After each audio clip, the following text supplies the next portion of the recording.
we will talk about medyo controversial or spicy topic. We will discuss yung one of the not really common to talk about pero parang dapat pag-usapan.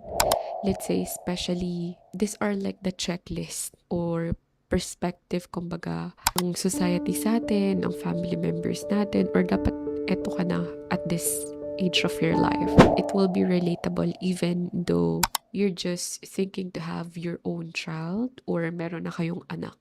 For parents out there or soon to be parents and thinking about to be a parent, right? Because especially here in the Philippines, yung culture or yung society na meron tayo dito is, an ending checklist, to be honest. Hi everyone, welcome back to my podcast, Jam with Jams.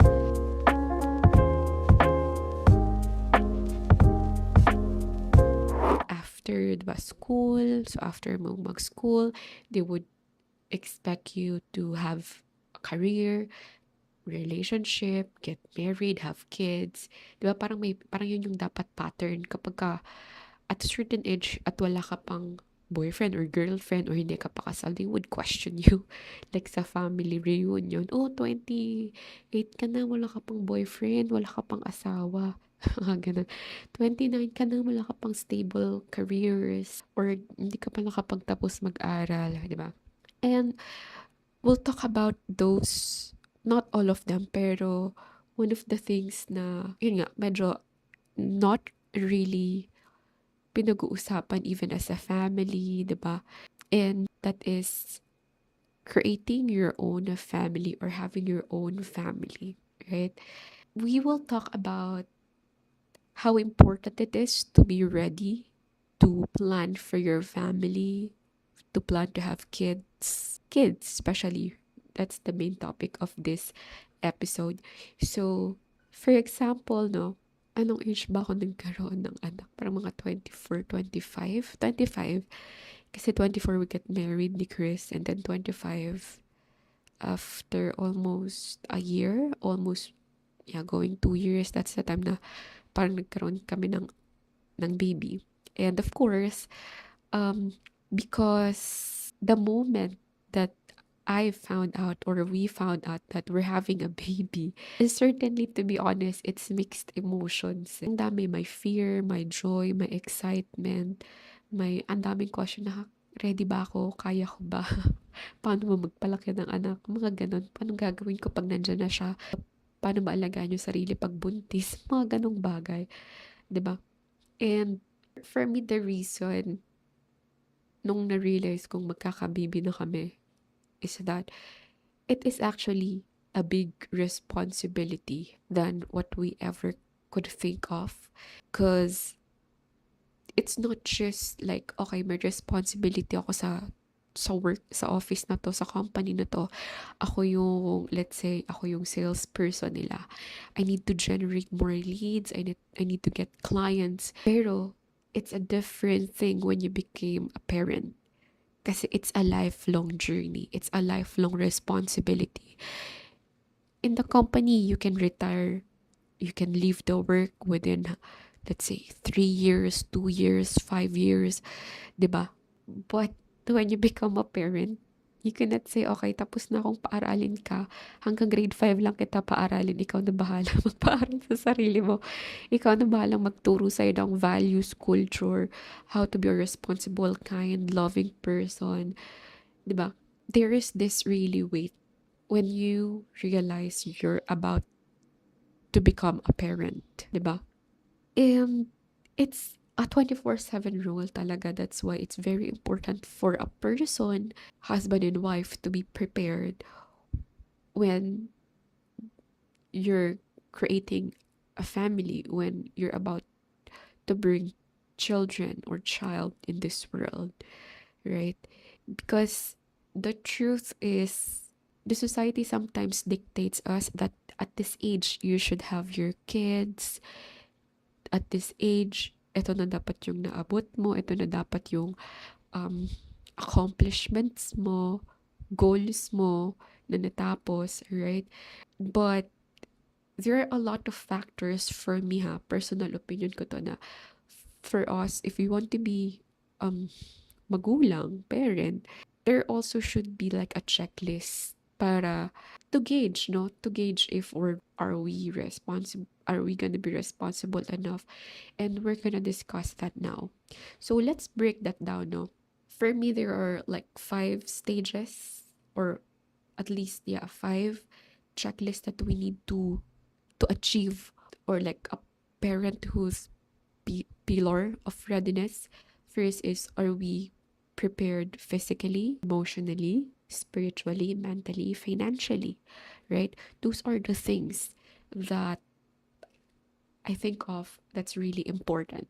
The moment I became a parent, physically dapat ready ka. You ask yourself. Kaya nga 'di ba may mga tinatawag na, anong tawag doon? Early pregnancy, teenage pregnancy, and then the baby sometimes kapag early pregnancy ka is premature, or ano ba yun? Parang nagkakaroon ng certain problem, 'di ba? The reason behind that is, of course, yung katawan kasi ng female or ng babae needs to be ready and prepared at a certain age, right? And not just that, physically, are you ready? Ready ka ba sa mga sleepless night? Yung pagod ng katawan mo. Kasi physically nakakapagod magbuntis, lalo na pag nasa third term ka na. Yung ibang friend ko, first term, yun yung challenging kasi some of them are bed rest, talagang totally bed rest. They cannot do any sort of exercise, work, 'di ba? Because it will affect their baby. And then yung iba, kunwari katulad nga ng pag third term naman, yung isa sa pinaka firm, yun yung parang pinaka nakakahingal na part kasi malaki na yung chan mo, 'di ba? Tapos physically ready ka ba? Kasi yung physical body mo, makikita mo yung chan mo magi-stretch. 'Di ba sa girls, especially. And then after mo manganak, ready ka ba na makikita mo, ay, may mga stretch mark ako, ay, ganito yung nangyari sa body ko, 'di ba? You need to be physically prepared on it. Hindi sa tinatakot, pero I'm just telling you guys the thing that I've gone through, the physical changes na ako mismo na-witness ko or nangyari sa akin. Like, minsan pag aakyat ka ng stairs hanggang 5th floor, syempre nakakapagod naman yun kahit na sabihin mo nag-exercise ka. Kasi 'di ba parang madodouble yung weight mo, or parang may additional weight ka dyan na 5, 6, or ano ba? 5 kilo, grabe naman yun. I mean, additional 2 kilos. Tapos, there's a person living inside you that you need to take care of. Right? And especially kapag nandyan na yung baby, pag dumating na, yun nga, sleepless night ka talaga eh. It's a very different thing kapag sabi mo, kaya ko naman yan kasi nagpupuyat ako, nanonood nga ako ng Netflix hanggang 2 a.m., 5 a.m., 6 a.m. It's different kasi pag nanonood ka ng Netflix, pwede kang pikit ka ng konti, tapos okay, narinig ko. Pero hindi ko lahat naintindihan yung story, yung pinaka-main lang. When you become a parent, and then when you're awake, parang 2 a.m., 5 a.m., you need to be present. You need to be attentive. Ano ba yung kailangan ng anak ko? Kailangan niya na bang mapalitan ng diaper? Kailangan niya na bang magdede? Sinisinok ba siya? Or you need to be um, present at the moment. And after mo pa bang anak, meron pang tinatawag na postpartum, di ba? Not just sa mind yun eh, also your body. Sometimes that causes like the postpartum. Parang ako, to be honest, nagulat ako na parang, oh my gosh, yung chan ko, nangyari sa chan ko, sobrang may stretch mark. Tapos, alam mo yun, nagkalaylay, kung ano man. And those are the things that you need to be prepared of, to be honest, that you need to watch and look for. So again, are you physically prepared to have kids, kid, diba? And then, secondly is, are you emotionally prepared? Right? Being a parent is like a roller coaster every day. Because there are times that today, yung tulog ng anak mo, tapos kinabukasan, madidisrupt, either because of the kapitbahay, because of may lakad, or whatever it is that causes it. Right? And kailangan mahaba yung pasensya mo. And dito sa journey na to, me being a parent, yan yung isa sa challenge ko as of the moment. Being Because if you're unstable, anxious, you get easily triggered about a lot of things like sisigaw-sigaw yung anak mo, iiyak siya ng walang dahilan, mati-triggered ka ba or will you let it go, mga ganon. It's not just about tawa kayo dyan or what, diba? Nakakapagod, nakaka-frustrate, especially if you don't know where the crying is coming from. Bakit ba siya umiiyak? Kagigising lang naman niya, kakadede lang naman niya, kakabigay ko lang naman sa kanya ng pagkain, di naman siya gutom, di ba? Tapos bigla siyang magta-tantrums. The transition from infant to toddler, it's challenging for me based on my experience then, di ba? Kasi aside from you will either lose your temper, pagka nag-give in ka dun sa emotion ng anak mo, it's also other case that your husband or your wife is telling you to do things like, try mo to, baka gumana. And then there's a lot already going on, diba? Parang ang dami na, ang ingay na. So, you need to be emotionally matured and emotionally prepared, right? Another thing, thirdly, is mentally readiness, right? Because it's very also challenging to prepare yourself aside from the physical aspect, from the emotions, right? There is actually no manual of parenting. You just learn as you go by. That's what I've learned. Yes, you can read a lot of books, you can listen, ask advice to parents, diba? About parenting book. Yan, you can read. We also do the same. Nagbasa din kami ng libro, nanghingi kami ng advice. Basa ng, alam mo yun, watch different YouTube channel, podcast. But when you're at that moment na parang, ano nga sabi? Ganito. Okay, try natin. Sometimes it's not one shape fits all the box form or the shape form. It's not like that. Maybe today, yung anak mo is a star. So you have a star box, star shape. And then tomorrow, her emotions are circle, is about circle. And you have a circle shape. And then tomorrow, you prepare for a triangle shape. But eventually, your child decided to be in a circle shape form, right? And how will you deal with those kind of things, right? It also knows when you're mentally prepared your limits only. Like, you can really, diba, test your patience as you go.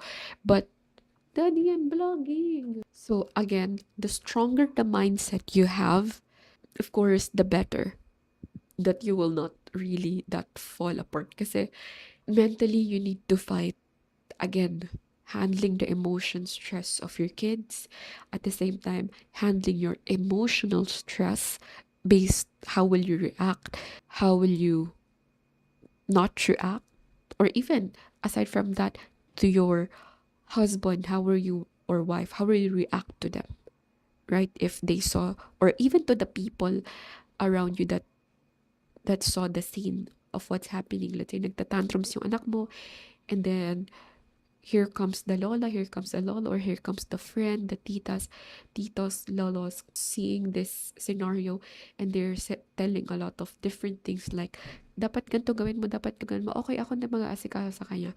And then, when you're not mentally prepared as well, there are a lot of questions that's gonna come out like, tama ba na ako yung magulang niya?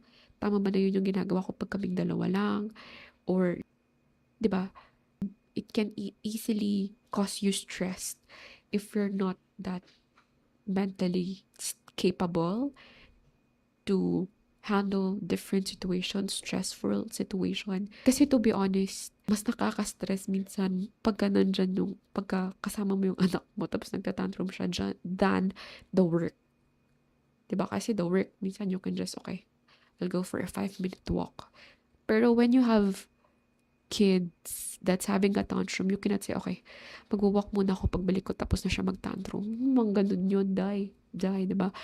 And of course, lastly, or not lastly, fourthly is, are you spiritually ready? Because being a parent, it helped me really knowing that I have this faith, not just faith okay, faith to God, but I have the faith to myself, to my husband, that we can do this together, that I can do this as a mom, he can do it as a father, right?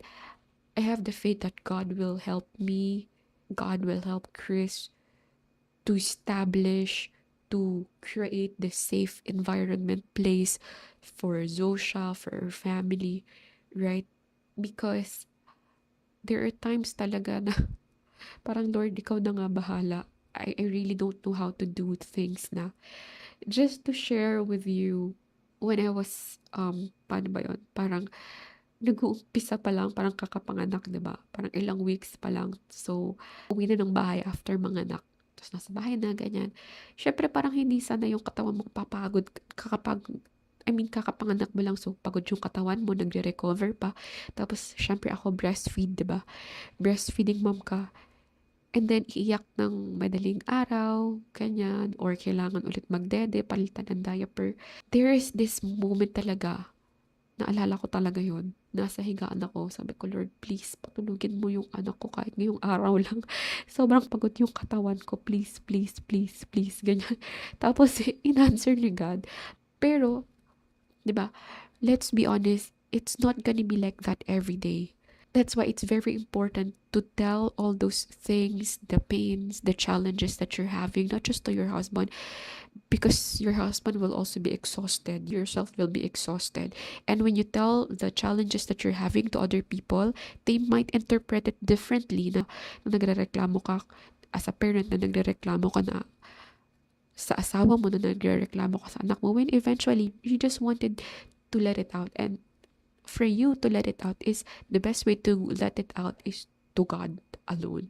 Rant it out to God, diba? Ask for wisdom, knowledge, how to do things, because there's really no better advice than asking Him alone, reading the Word of God, aside from asking advices to people, wise people who have kids that you look up to, right? And of course, fifthly is, are you financially ready?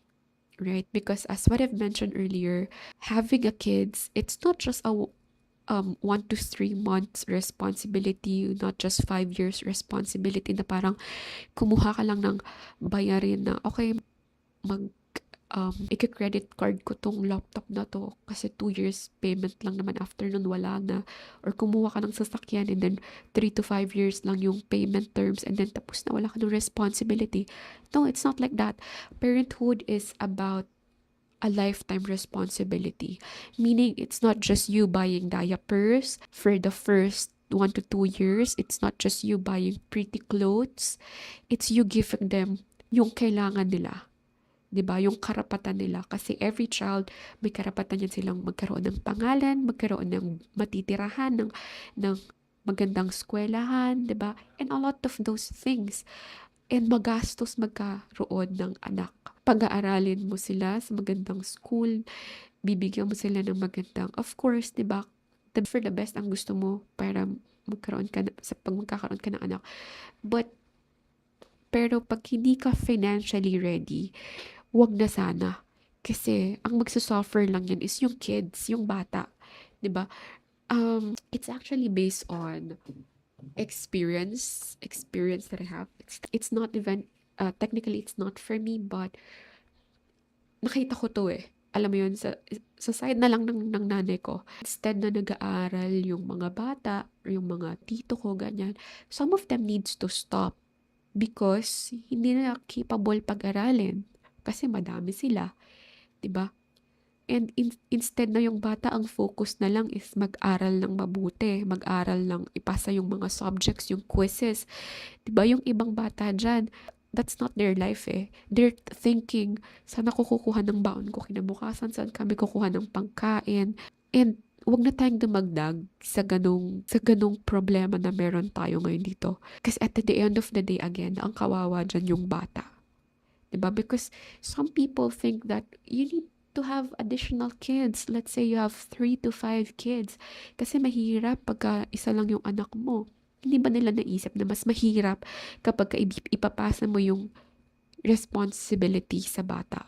Na again, instead of them just focusing to pass, focusing on what they want to excel to, anong sports, anong passion nila for them to build their self in the future.